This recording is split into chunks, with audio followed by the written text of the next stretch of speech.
میں سمجھتا ہوں کہ اس دور کے اندر یہ بہت بڑے اعزاز اور سعادت کی بات ہے. تو میں منہاج القرآن کی طرف سے اور پاکستان عوامی تحریک کی طرف سے آپ کو مبارکباد پیش کرتا ہوں. اور اس کے ساتھ ملی یکجہتی کونسل کا اتنا زبردست پلیٹ فارم کہ جہاں پر اس محبت اور وحدت کو فروغ دیا جاتا ہے, میں ملی یکجہتی کونسل کی بھی تمام قائدین کو مبارکباد پیش کرتا ہوں.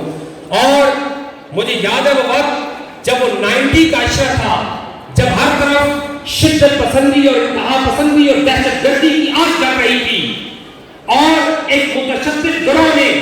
ایک نعرہ لگایا تھا کافر کافر شیعہ کافر, اور پھر بہت سارے لوگ اس نعرے کے ساتھ مل گئے اور کچھ لوگ دبک کے بیٹھ گئے, ان کے سامنے ان کا فیس نہیں کر سکتے تھے. اس وقت شیخ الاسلام ڈاکٹر طاہر قادری نے 91 میں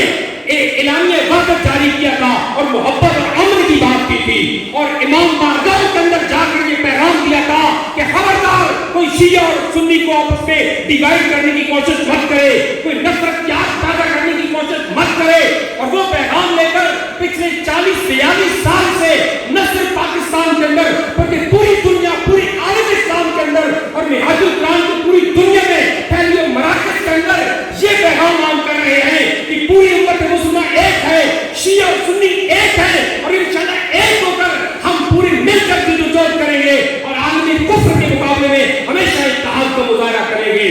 اور یہی پیغام آج اس وقت شیخ الاسلام ڈاکٹر طاہر قادری پوری دنیا میں پھیلا رہے ہیں, جبکہ جہاں اس وقت کی ایک شدت پسند گروہ مسالک کو آپس میں ڈیوائڈ کرنے کی کرتے ہیں, جہاں پر محبت رسول اور عشق رسول کے مقدس نعرے کو مقررہ بنا دیا گیا ہے. تو میں اس موقع پر یہ پیغام دیتا ہوں کہ ہم سب نے بینگ مسلم